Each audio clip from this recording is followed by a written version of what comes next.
Hi friends, പുതിയൊരു ക്ലാസ്സിലേക്ക് ഏവർക്കും സ്വാഗതം. മനുഷ്യ ശരീരത്തിലെ വിശ്രമമില്ലാതെ പ്രവർത്തിക്കുന്ന പേശി ഏതാണ്? ഹൃദയപേശിയാണ്.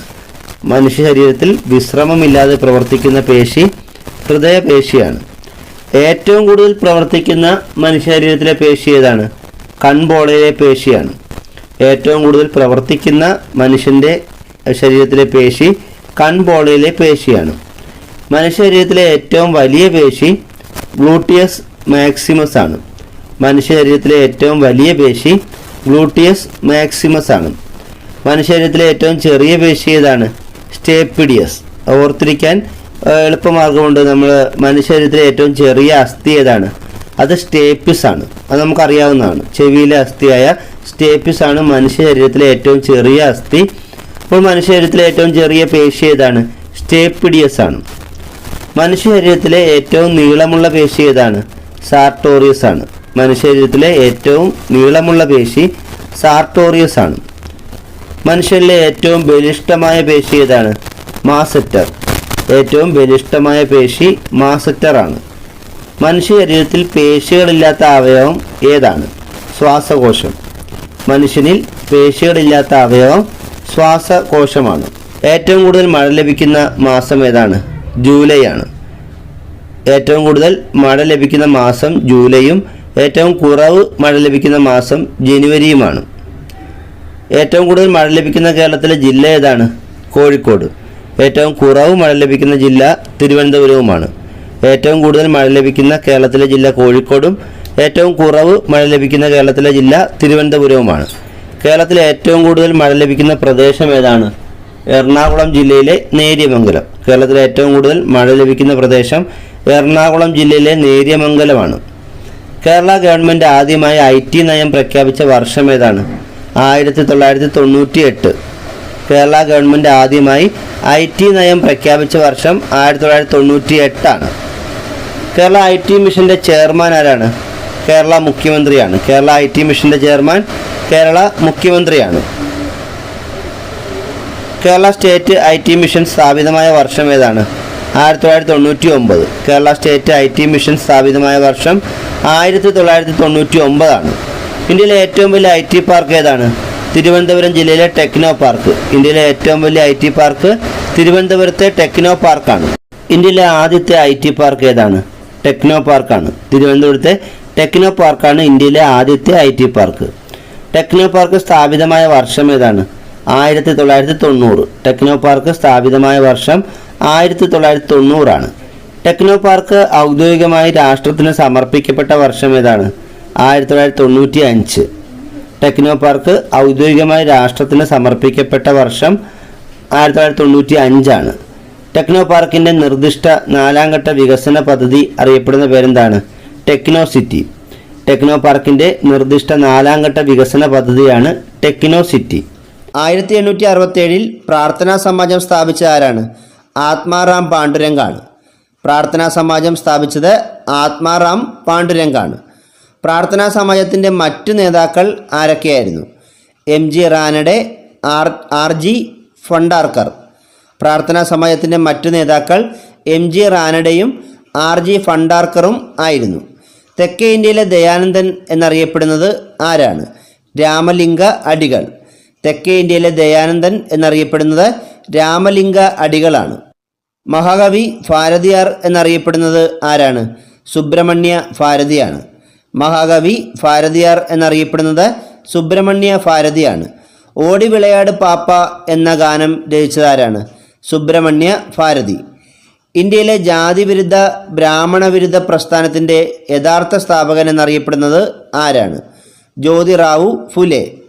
ഇന്ത്യയിലെ ജാതിവിരുദ്ധ ബ്രാഹ്മണവിരുദ്ധ പ്രസ്ഥാനത്തിൻ്റെ യഥാർത്ഥ സ്ഥാപകൻ എന്നറിയപ്പെടുന്നത് ജ്യോതിറാവു ഫുലെയാണ്. 1873 സത്യശോധക് സമാജം സ്ഥാപിച്ചത് ആരാണ്? ജ്യോതിറാവു ഫുലെ.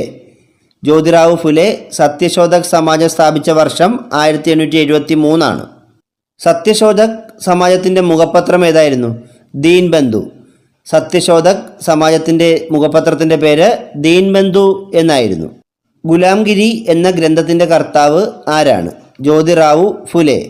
ഗുലാംഗിരി എന്ന ഗ്രന്ഥത്തിൻ്റെ കർത്താവ് ജ്യോതിറാവു ഫുലെയാണ്. ഇന്ത്യയിലെ ആദ്യത്തെ വനിതാ അധ്യാപിക ആരായിരുന്നു? സാവിത്രി ഫുലെ. ജ്യോതിറാവു ഫുലെയുടെ ഭാര്യയായ സാവിത്രി ഫുലെയാണ് ഇന്ത്യയിലെ ആദ്യത്തെ വനിതാ അധ്യാപിക. ആന്ധ്രാപ്രദേശിൽ നവോത്ഥാനത്തിന് തുടക്കം കുറിച്ച വ്യക്തി ആരാണ്? വീരേശലിംഗം പന്തലു. ആന്ധ്രാപ്രദേശിൽ നവോത്ഥാനത്തിന് തുടക്കം കുറിച്ച വ്യക്തി വീരേശലിംഗം പന്തലുവാണ്. ആന്ധ്രയിലെ രാജാറാം മോഹൻ റോയ് എന്നറിയപ്പെടുന്നത് വീരേശലിംഗം പന്തലുവാണ്. 1906 ഹിതകാരിണി സമാജം സ്ഥാപിച്ച ആരാണ്? വീരേശലിംഗം പന്തലു. 1906 വീരേശലിംഗം പന്തലു ഹിതകാരിണി സമാജം എന്ന സംഘടന സ്ഥാപിച്ചത്. ദക്ഷിണ ഭാരതത്തിലെ വിദ്യാസാഗർ എന്നറിയപ്പെട്ടത് ആരാണ്? വീരേശലിംഗം പന്തലുവാണ്. ദക്ഷിണ ഭാരതത്തിലെ വിദ്യാസാഗർ എന്നറിയപ്പെട്ടത് വീരേശലിംഗം പന്തലുവാണ്. വീരേശലിംഗം പന്തലു വിവേകവർദ്ധിനി എന്ന മാസിക ആരംഭിച്ച വർഷം ഏതാണ്? 1874. വീരേശലിംഗം പന്തലു വിവേകവർദ്ധിനി എന്ന മാസിക ആരംഭിച്ച വർഷം 1874. വീരേശലിംഗം പന്തലു ആരംഭിച്ച പ്രധാന പ്രസിദ്ധീകരണങ്ങൾ ഏതൊക്കെയാണ്? സത്യഹിതബോധിനി, ഹാസ്യവർദ്ധിനി. വീരേശലിംഗം പന്തലുവിൻ്റെ പ്രധാന കൃതികളാണ് സത്യഹിതബോധിനിയും ഹാസ്യവർദ്ധിനിയും. കൃതിയല്ല, ഇവ ഇദ്ദേഹത്തിൻ്റെ പ്രസിദ്ധീകരണങ്ങളാണ്. ഏഷ്യാറ്റിക് സൊസൈറ്റി ഓഫ് ബംഗാൾ സ്ഥാപിച്ചത് വില്യം ജോൺസ് ആണ്. 1784 ഏഷ്യാറ്റിക് സൊസൈറ്റി ഓഫ് ബംഗാൾ സ്ഥാപിച്ചത് ആരാണ്? വില്യം ജോൺസ് ആണ്. എന്നാൽ Royal Asiatic Society of Bengal സ്ഥാപിച്ചത് വാറൻ ഹേസ്റ്റിങ്സ് ആണ്. 1784 തന്നെ Royal Asiatic Society of Bengal സ്ഥാപിച്ചത് വാറൻ ഹേസ്റ്റിങ്സ് ആണ്. യങ് ബംഗാൾ മൂവ്മെൻറ്റ് സ്ഥാപിച്ചത് ആരാണ്? Henry Vivian Derozio. 1827 Young Bengal Movement സ്ഥാപിച്ചത് ഹെൻറി വിവിയൻ ഡെറോസിയോയാണ്. ബ്രിട്ടീഷ് ഇന്ത്യൻ സൊസൈറ്റി സ്ഥാപിച്ചത് വില്യം ആഡമാണ്. 1839 William Adam British Indian Society സ്ഥാപിച്ചത്. ബ്രിട്ടീഷ് ഇന്ത്യൻ അസോസിയേഷൻ സ്ഥാപിച്ച ആരൊക്കെയാണ്? ദേവേന്ദ്രനാഥ ടാഗോറും രാധാകാന്ത് ദേവും. 1851 ബ്രിട്ടീഷ് ഇന്ത്യൻ അസോസിയേഷൻ സ്ഥാപിച്ചത്. ഈസ്റ്റ് ഇന്ത്യ അസോസിയേഷൻ സ്ഥാപിച്ചത് ആരാണ്? ദാദാബായി നവറോജിയാണ്. 1866 ഈസ്റ്റ് ഇന്ത്യ അസോസിയേഷൻ സ്ഥാപിച്ചത് ദാദാബായി നവറോജിയാണ്.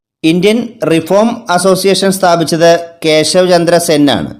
1870 ഇന്ത്യൻ റിഫോം അസോസിയേഷൻ സ്ഥാപിച്ചത് ആരാണ്? കേശവ് ചന്ദ്ര സെൻ. ഡെക്കാൻ എഡ്യൂക്കേഷൻ സൊസൈറ്റി സ്ഥാപിച്ചത് GG അഗാർക്കറും ബാലഗംഗാധര തിലകനും ചേർന്നാണ്. 1884 ഡെക്കാൻ എഡ്യൂക്കേഷൻ സൊസൈറ്റി സ്ഥാപിച്ചത് ആരൊക്കെയാണ്? GG അഗാർക്കറും ബാലഗംഗാധര തിലകനുമാണ്. India House, Indian Home Rule Society എന്നിവ സ്ഥാപിച്ചത് ശ്യാംജി കൃഷ്ണവർമ്മയാണ്. India House, Indian Home Rule Society എന്നിവ സ്ഥാപിച്ച ആരാണ്? ശ്യാംജി കൃഷ്ണവർമ്മ. ഇന്ത്യൻ നാഷണൽ അസോസിയേഷൻ്റെ സ്ഥാപകർ ആരൊക്കെയാണ്? സുരേന്ദ്രനാഥ ബാനർജിയും ആനന്ദ മോഹൻ ബോസും. സുരേന്ദ്രനാഥ ബാനർജിയും ആനന്ദ മോഹൻ ബോസും ചേർന്ന് 1876 ഇന്ത്യൻ നാഷണൽ അസോസിയേഷൻ സ്ഥാപിച്ചത്. വേദസമാജം സ്ഥാപിച്ച ആരാണ്? കെ ശ്രീധരാലു നായിഡു. 1864 വേദസമാജം കെ ശ്രീധരാലു നായിഡു സ്ഥാപിച്ചത്. സേവാസദൻ സ്ഥാപിച്ചത് BM മലബാറിയാണ്. 1885 സേവാസദൻ സ്ഥാപിച്ചത് ആരാണ്? BM Malabari. Indian national social conference സ്ഥാപിച്ചത് MG റാനഡെയാണ്.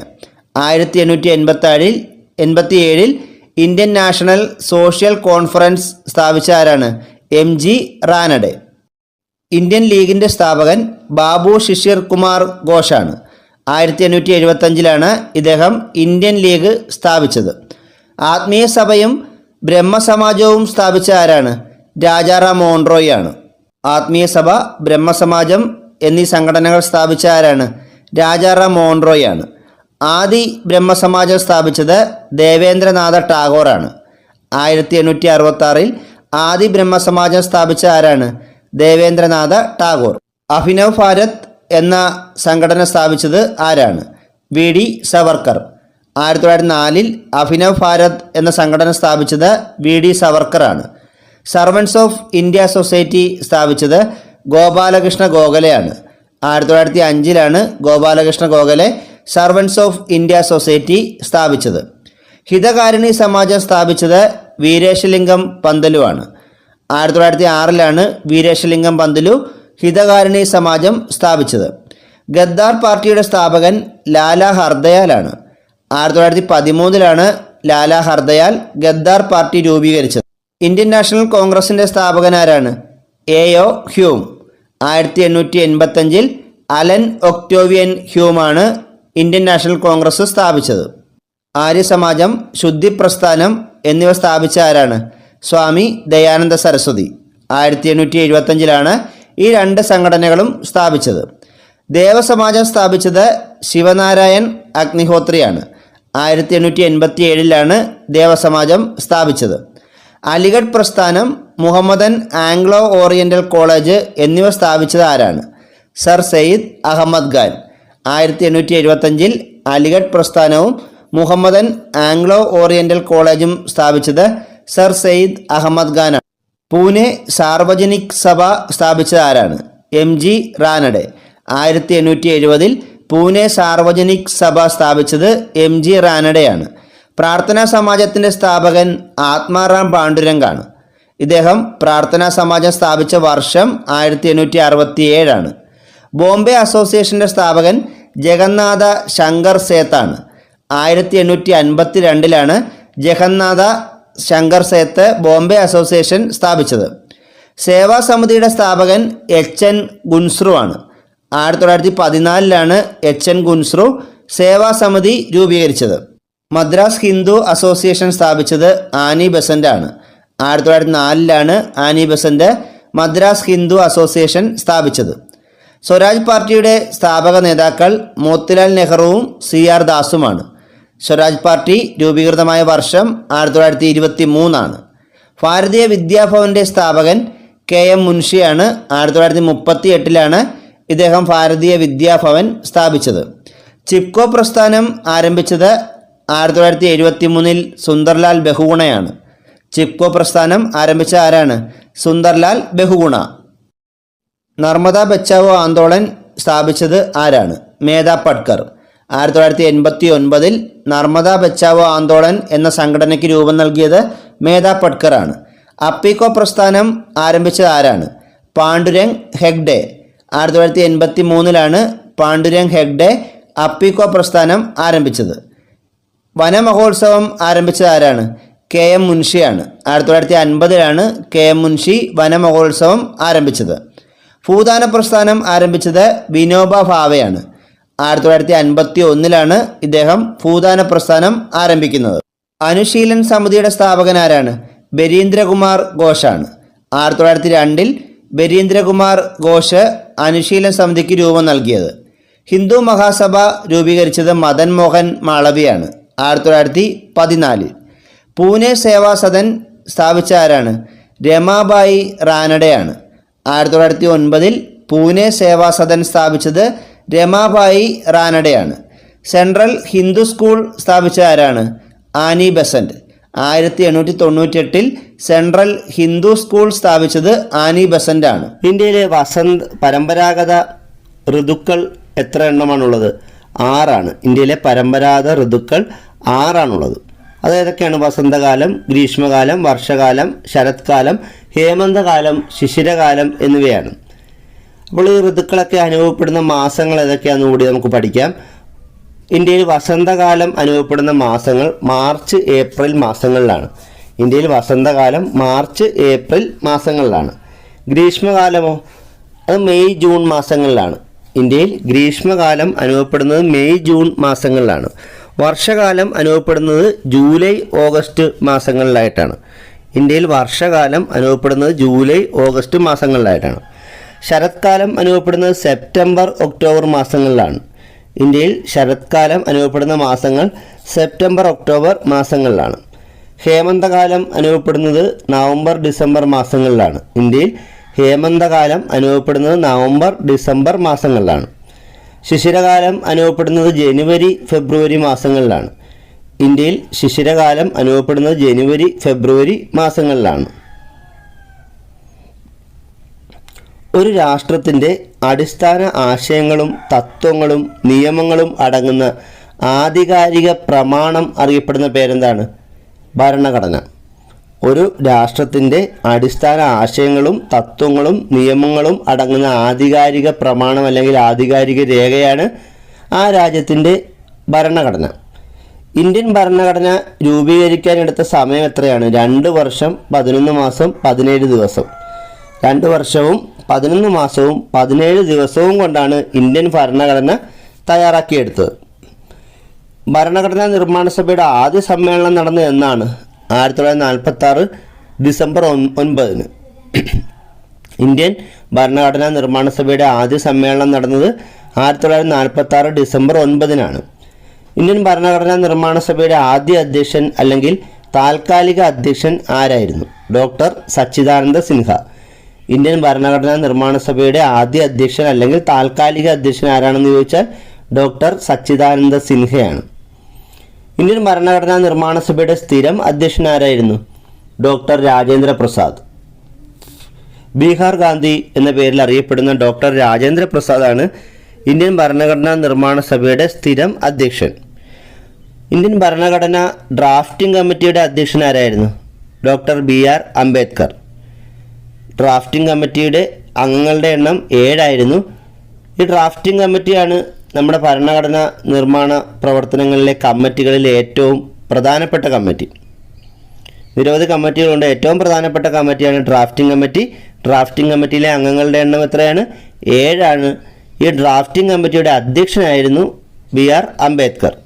ഇന്ത്യൻ ഭരണഘടനയുടെ ശില്പി, ഇന്ത്യൻ ഭരണഘടനയുടെ പിതാവ് എന്നൊക്കെ അറിയപ്പെടുന്നത് BR അംബേദ്കറാണ്.